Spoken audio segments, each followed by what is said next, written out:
مثال کے طور پر اب عبداللہ ابن مسعود اور سیدنا علی رضی اللہ تعالی عنہما علیہم السلام کے کم از کم 15 شاگرد ایسے ہیں جو رفع الیدین نہیں کرتے تھے. صحیح سند سے ثابت ہے المصنف ابن ابی شیبہ میں. کسی صحابی سے ترک رفع الیدین ثابت نہیں ہے. تو اب 15 تابعین ہیں اور شاگرد ہیں عبداللہ ابن مسعود کے اور مولا علی کے, اور وہ ترک رفع الیدین کر رہے ہیں. تو انسان سوچتا ہے اس کی بھی کوئی اصل ہوگی. اب وہ میں اس لیے بتا رہا ہوں, کل کوئی فارمولہ لا کے میرے تک کلپ نہ چڑھا دے. یہ ساری گلیں پتہ نہیں سانو, ٹھیک ہے, اللہ دے فضل نہ. لیکن یہاں پہ ہمیں تابعین کا عمل اس کے اگینسٹ صحابہ کی بڑی سخت ایٹیچیوڈ ملتا ہے. جز رفع الیدین میں صحیح سند کے ساتھ موجود ہے, بلکہ نماز محمدی والا تو ریسرچ پیپر بھی ہے.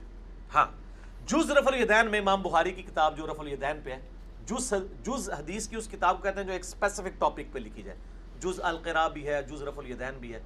اس میں 15 نمبر ہے انٹرنیشنل نمبر کے مطابق کہ عبداللہ بن عمر اس شخص کو نماز کے دوران کنکریاں مار دیتے تھے توجہ دلانے کے لیے جو نماز میں رفع الیدین نہیں کرتا تھا. اب صحابی اس کو کنکریاں مار رہا ہے کہ تو رفع الیدین کیوں نہیں کر رہا. کس کو مار رہا ہے؟ تابعین کو ہی مار رہا ہوگا نا, بریلوی دیوبندیوں کو تو نہیں مار رہا ہوگا نا, اس معنی میں تابعین ہی ہوں گے. اب صحابی نے جب کنکریاں ماری, اور وہ صحابی بھی متبع سنت ہے, نبی علیہ السلام کی صحبت یافتہ ہے, اس کا مطلب ہے کہ وہ ترک رفع الیدین کو غلط سمجھتا ہے. آپ 15 چھوڑ کے 1500 تابعین بھی رفع الیدین چھوڑ دیں. تو میں نے اس کا یہ ٹروتھ ریویل کیا کہ بیسیکلی انہوں نے سستی کی ہے. جیسے علماء عرب نے جلسہ استراحت سستی کی وجہ سے چھوڑا ہے. شیخ بن باز نے, عبدالعزیز بن باز جو 66 سال مفتی اعظم سعودیہ رہے ہیں, ٹھیک ہے, 1933 سے لے کے 1999 تک, 1933 سے 1999 تک, انہوں نے باقاعدہ لکھا ہے کہ یہ تو صحیح ہے کہ نبی علیہ السلام جلسہ استراحت کرتے تھے, اس کا حکم بھی فرماتے تھے, لیکن اگر کوئی چھوڑ دے تو خیر ہے. انہوں نے تو کہا اگر چھوڑ دے تو خیر ہے, خود وہ کرتے تھے, پچھلے سارے چھٹ گئے تھے, کوئی امام کعبہ جلسہ استراحت نہیں کرتا. یعنی 2 سجدے کرنے کے بعد بیٹھ کے اٹھنا. صحیح بخاری 6251 نمبر حدیث, 6251 6251 نمبر میں نبی علیہ السلام نے حکم فرمایا ہے کہ دوسرا سجدہ کر کے بیٹھ کے اٹھو. علماء عرب چھوڑ گئے. یہاں بھی امام کعبہ جب پاکستان آئے تھے سدیس, جلسہ استراحت چھوڑ دیا. سٹارٹ ایک فتویٰ دیا خیر ہے, اور خیر انہوں نے کہا جی چونکہ اس میں پڑھا کچھ نہیں جاتا تو خیر ہے چھوڑ دو. وہ کرتے کرتے چھٹ گیا.